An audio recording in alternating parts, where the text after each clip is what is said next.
नवरा सारखा सांगायचा बायकोला, लोक सांगत ते कधीच वाईट व्हायचं नाही. आपण कानानं आणि डोळ्यानं ऐकायचं. ऐकल्याच्या नंतर त्याची शहानिशा करायची, तपासायचं खरं का खोटं. विवेक बुद्धीनं आपण तपासायचं आणि मगच खरं मानायचं.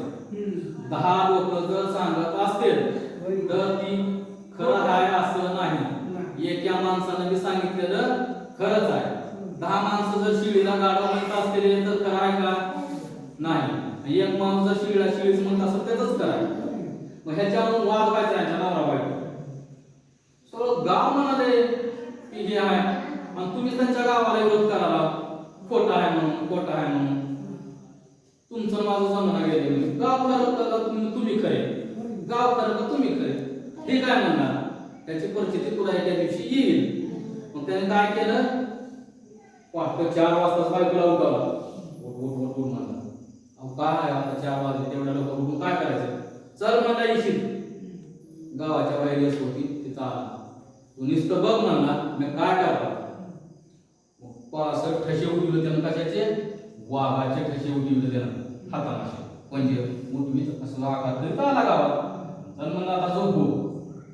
मग झोपले. 8 वाजता झोपायचं म्हणलं असं. ह्याने दोघं नवरा बायको 8 वाजता झोपले. आणि सकाळी शेतकरी रानात जाणारे हे इशीतून चालले. त्यांना दिसले वाघाचे ठसे. मग त्यानं म्हणलं सगळं गावात चर्चा उठली की वाघ आलाय, वाघ आलाय, गावात वाघ आलाय. मग ह्याने उठले. त्यानं उठला बाहेर जरा सगळी चर्चा. वेळ झोपता काय, गावात वाघ आलाय म्हणून गेलाय. मग ह्याला म्हणाला वाघ आलाय, वाघ आलाय. मग बाहेर कुठं आलाय, सगळं गाव म्हणाले म्हणजे वाघ आलाय, वाघ आलाय.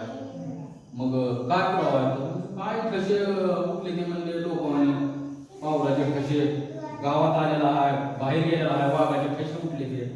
सगळं गाव म्हणलं म्हणलं वाघ आलाय. बायकोनं म्हणली सगळं गाव बोललो ना, खेडे पावडे बोललो गाव वाघ आलाय म्हणून. पण मी मानणार नाही, कारण मी स्वतः बघितले हो की तुम्ही ठसे उठवले. अगं नाही, तू खोटं बोलालीस, तू एकटीच आहेस की. सगळं गाव म्हणाले वाघ आलाय आणि तू कसं म्हणालीस मी ठसे उठवलं.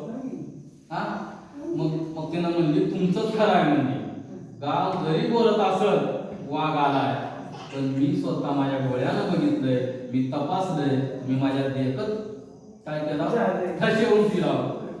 म्हणून साखर गोड का खरड ही खाणाऱ्याला माहित आहे. त्या बाईनं स्वतः बघितली होती.